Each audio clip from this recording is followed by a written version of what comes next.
What's good, y'all? Welcome to my review for this week's episode of Dragon Ball Super. Overall, love this week's episode. The stuff at the end with Vegeta, perfection, absolutely loved it. But before we begin talking about this, there's a couple things I need to discuss right before this. First off, the Crunchyroll Anime Awards, they were last night, and overall I thought they were pretty good. I thought it was actually overall great. Really, Crunchyroll has really been doing a good job improving after each individual show, and they did a great job this year.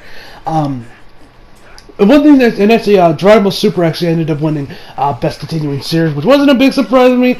I actually personally voted for Black Clover, and I was hoping that would win just for, y'all already know the reasons why. I mean, even though like I said, I've loved Super, and the Goku Black arc was so fucking good, and I've loved what they've done with Gohan, and a lot of the other characters that we've done, in this little fill arc we've done, before we actually begin to Torrent Power.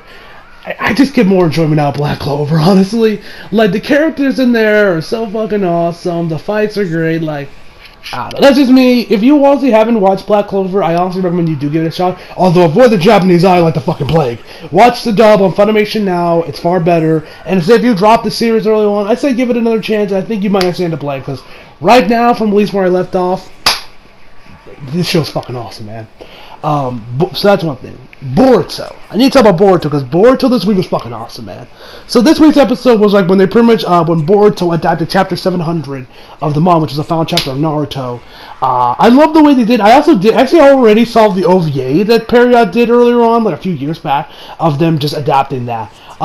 Between that and the OVA, I think I might have liked the OVA a little bit better, but there's aspects of this year that I like more in Boruto, like when Himawari unlocks her Byakugan and it becomes like a Harvey. I love this scene where we actually get like a POV shot of Himawari while she's looking around for Boruto, and she sees it, and he sees it's like a chakra outline or chakra chain, whatever it's called, where he's like hiding behind the closet. I thought that was pretty cool. But without a doubt, my favorite part of the episode was when when Naruto was interacting with Boruto. He's trying to talk to his son, like 20 goons out there that think Naruto's a terrible father. Show them this episode and they'll immediately shut up. Like, this episode was amazing. I love when Naruto was trying to talk to Boruto. He's trying to be better, but there's one part of this episode that I was like, what? So, Boruto says, well, I wouldn't have... He's like, you don't... Like, Naruto's like, hey, man, you don't need to worry about me all the time, about, me being home and everything. But it's like, yeah, who's the reason why I can't be a happy-go-lucky kid? I'm like, I'm sorry? When is Naruto's responsibility to be Hokage your problem? Last time I checked, that's his business, not yours. So why are you... What? But Boruto, man, why is Naruto's business infecting your business while you can't be quote-unquote happy-go-lucky? Naruto really wasn't that either. Are you sure that's not just genes? Am I the only one that thinks this, or am I going insane? Anyway. So, seriously, am I the only one that's going insane here? Yeah. So, Boruto, I love this week's episode. Okay. Now, let us address the elephant in the room. Okay, Vic Mignogna again. Yeah, I was hoping I didn't have to talk about it, and I think this is going to be the last time I'm going to talk about it unless something major happens, like I'm talking some people start filing lawsuits and shit starts happening. But a lot has happened that I just have to talk about it right now. So skip to this time code to get right to the review if you guys don't give two flying fucks about me, me talking about, the Vic Mignogna stuff. So, let's get into it. So, last time I talked about how Monica has come out saying that, yes, I too was sexually assaulted. I too was harassed by Vic. Same old stuff. But since then, Funimation came out with a statement of their own saying they have fired Vic and they have no plans of engaging with him in future productions. In future production, which I guess that means if the Broly lines for Dragon Ball Fighter Z haven't already been recorded yet for Season 2 of Fighter Z, then they'll probably get someone else. And if Super returns, they're going to do Broly, then they may end up replacing Vic, unless Vic ends up start suing. And of course, I had a huge when I saw this last week, this pissed me off. This really pissed me off. I did a whole thread about it. I'll leave a link to the tweet down in the description box below if you guys want to know. I just said how disappointed I was in Funimation for just, because they say they claim after they did an investigation, which I'm curious what this investigation entails, because so far from what I have seen, it's been nothing but hearsay, shearsay, people falsifying evidence, and overall people trying to, validate their grudges against Vic and their overall just jealousy towards him. Now, I'm not going to go out there and claim, oh, Monica's jealous of Vic's success. I'm not going to go that far, but apparently rumor has that after Vic has gone fired from both Rooster Teeth and Funimation, Monica has been getting his behind-the-scenes roles, like producers, director stuff. Now, I haven't been able to confirm this myself. I haven't really done any digging, so if that's happened, then that makes me kind of... And of course, people have come out and shown different clips and videos of Monica interacting with Vic, and she looks all fine with it, even hugging the man. Yeah, they look like they were good, cool. So, whatever. But the biggest thing I want to talk about is, okay, Funimation said in their tweet, "We do not condone any kind of harassment or threatening behavior being directed at anyone." Now, I smell some hypocrisy and I smell some rancid bullshit around this, because another voice actor by the name of Jamie Marchi, which you guys may know as the voice of Riot from High School DxD, as well as Variety Wars. I do not follow this woman, nor do I plan on, because in there is this thread where Monica, after she said, it happened to me, someone replied after that saying, like, yo, he's already been fired, what else do you want? His head. She replied, and I quote, "Yes, I want his head. I want his balls. I want him to feel an ounce of the pain he's caused others, and then fucking choke on it. I want you to take his dick out of your ears so that you can actually hear reality. But, that's just me." Oh, it doesn't end there, ladies and gentlemen. No, it does not end there. Later on, another tweet, she said, "What would Jesus do? Light him on fire and send him to hell." Now, I don't know about y'all, but that sounds like threatening behavior and harassment to our man, Vic Mignogna. But yet, this woman still has a job at Funimation. Double standards and hypocrisy I sense. And of course, but it doesn't just end there, ladies and gentlemen. No. Apparently, some dude on Twitter has come out saying that Jamie has sexually assaulted this guy on Twitter, back when he was like a kid, like 7 years ago. And and unlike everyone else, he's actually going through with it and actually, filing a lawsuit and such. Like this, I'm like, oh my god. This dude's actually doing something about it, not just saying, hey, this happened on Twitter, bye. He's actually going through with it. Now, do I believe his claims? We'll have to wait and see on that. And I think also the same thing happened with Monica, like someone else came out, but the dude got shadow banned on Twitter. That's why you guys did not hear about this, because the tweet didn't get any traction because it was shadow banned. I believe there was also somewhere where someone actually did where someone was sexually assaulted by Monica too. Like this dude said like she wouldn't stop grabbing his ass, if I remember correctly. But don't take my word on that. And of course, since then, Monica has also said that people have come out. That since then she's like, oh, any threatening or harassment tweets I get, I'm going to screenshot them and send them to my lawyer and my attorneys, which of course led to this. Like every time someone would ask like for evidence, clarity, just wanting extra proof, she would always say, "Thanks for the tweet. I screenshot it, send it to my attorney and law enforcement. I will not be harassed. Have a nice day." Now, because how much she has done this, at this point I swear it's almost like a bot. I swear she almost has like a bot on her Twitter account that does this. It has become a meme. Like this one I'm looking on that posted on my Instagram, which is a Boma, which I think this is from DBZ. She's like leaning against the desk, like point blank leaning into her computer on the keyboard that has thank you for this tweet, I screenshot it, yada yada. Yeah. I love me Twitter, man. I love the memes we got for Twitter. So, yeah. And that's about it that's come with this whole Vic Mignogna situation. Like I said, this has...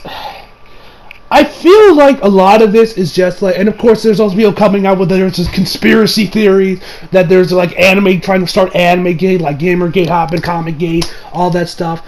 I wouldn't be surprised if that didn't happen just from the fact that what happened with Goblin Slayer and what was the other one? Tales of the Shield Hero, I think the other one was called. It was Shield Hero something. And me personally, I still stand with Vic.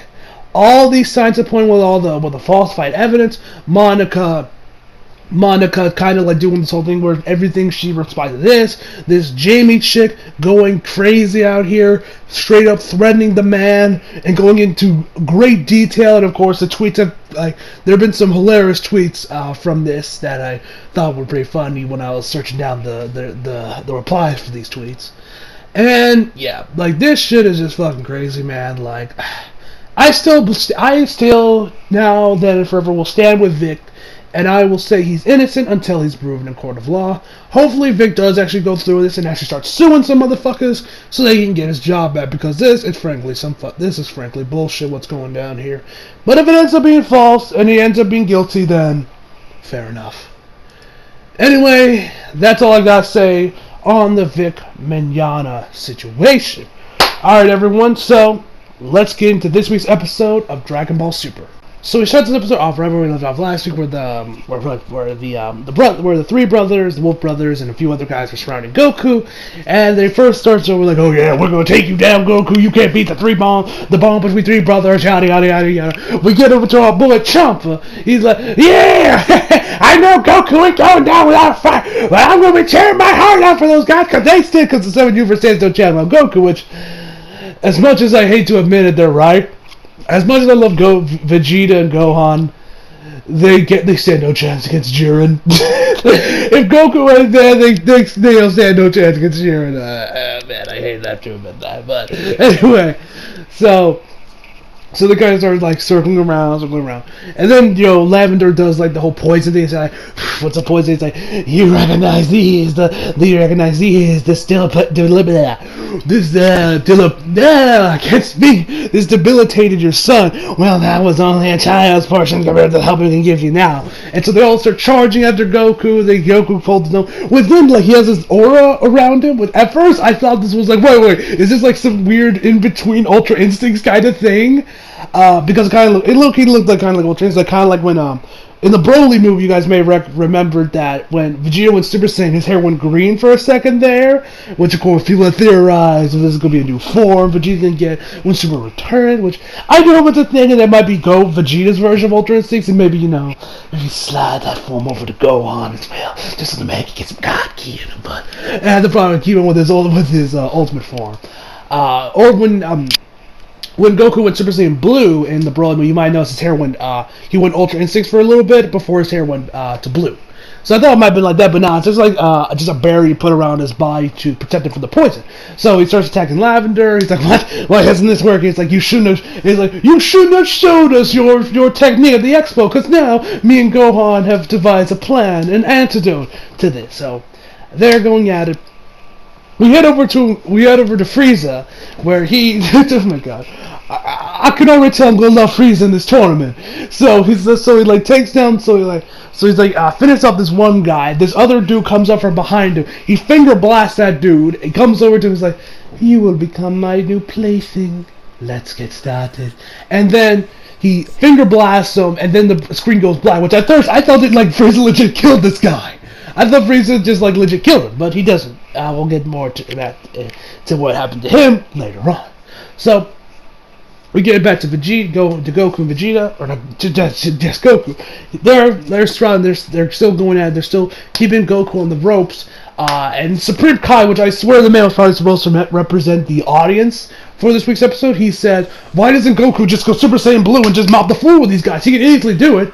And of course, Whis comes in there telling us, yes, he can, but he needs to save his energy because, as we know, sensor beans and other recovery items aren't bad, so he needs to conserve his energy so that he can still have some by the end of the tournament. In other words, Goku is just warming up for Jiren later on. So that should be interesting. Anyway, And then we find out that like what their special attack is for these three guys, where Lavender, Basil, and Borgano's like special is gonna be. It's called like the Dangerous Triangle, which I'm surprised it wasn't called the the Bermuda's Triangle, which is the overall name of it. But you know, I thought that was actually pretty cool. So they kind of go in the triangle.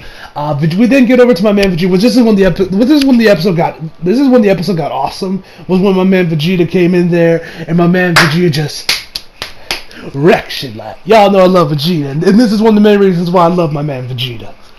So he's like, Kakarot. So first we see him kind of wailing on a couple other guys before he jumps in there. Sai is like on the backside of Goku. He's like, Kakarot, why are you wasting your time with these puppets?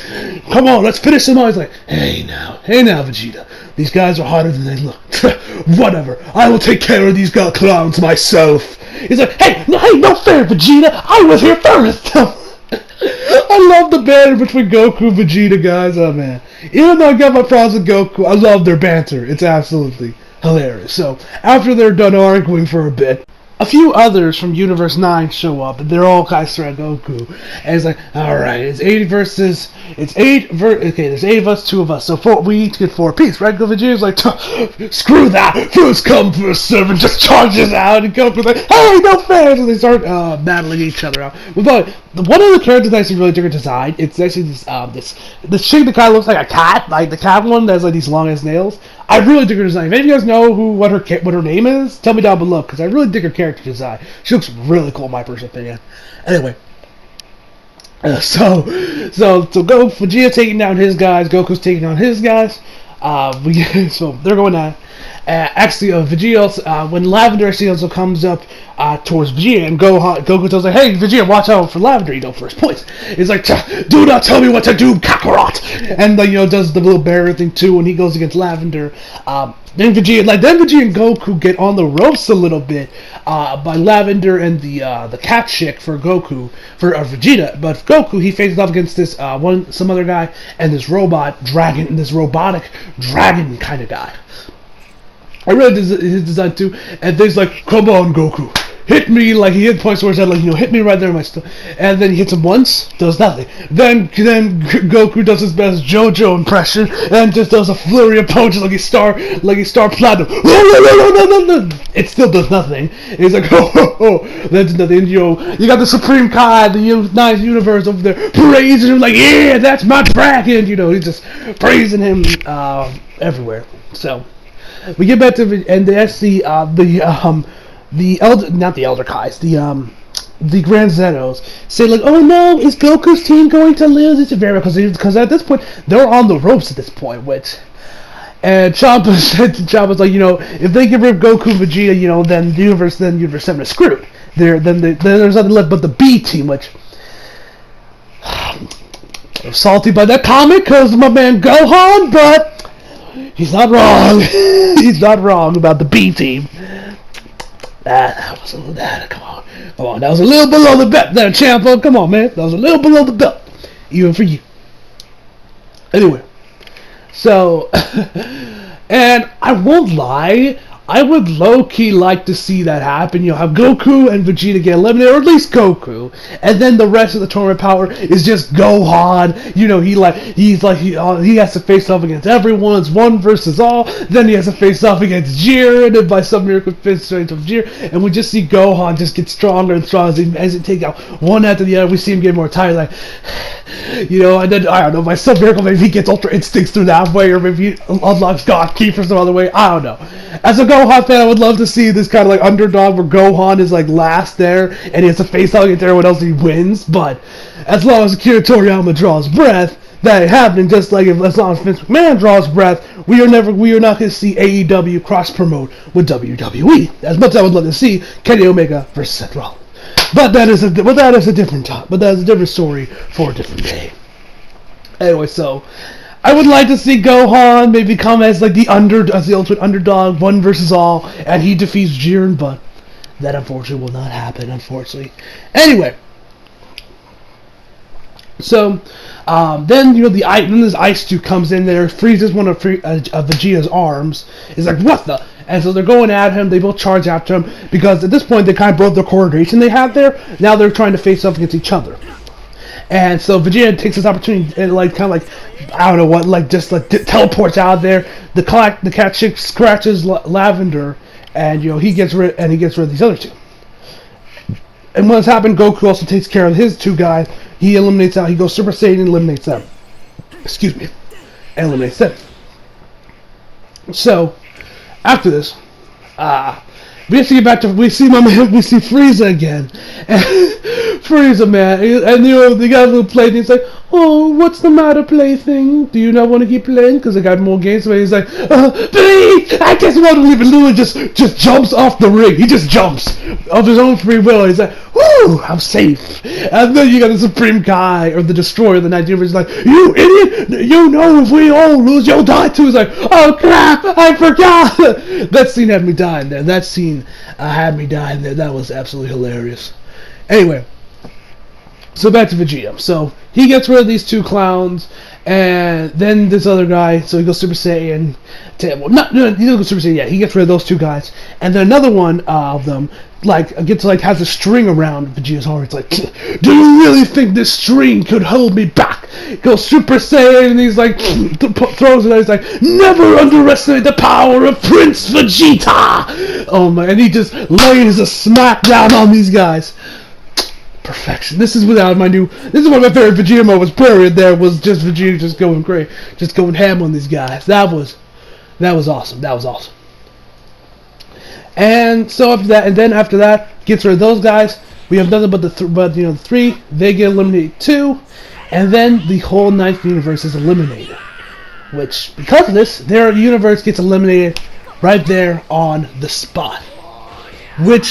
And then seeing them get vanished, I won't lie, it was kind of surreal to watch that. But let's be honest, this isn't going to be permanent. This is Akira Toriyama time, but the man breaks his rules constantly when it comes to character death. So I think what's going to happen is after Goku went to tournament, he's going to use the Super Dragon Balls to bring back all the universes. That's what my theory is what he's going to do with the Wish. That's at least what I think. So yeah, and that's where the episode ends. So overall, love this week's episode of Dragon Ball Super. The stuff with Vegeta at the end was absolutely perfect. I loved it. So overall, I'll give this episode a 9 out of 10, guys. So hope you all enjoyed the video. Leave a like if you did, subscribe if you're new. Follow me on Instagram, Twitter, if you like. Links down in the description box below. And as always, come back for more. See you guys next time.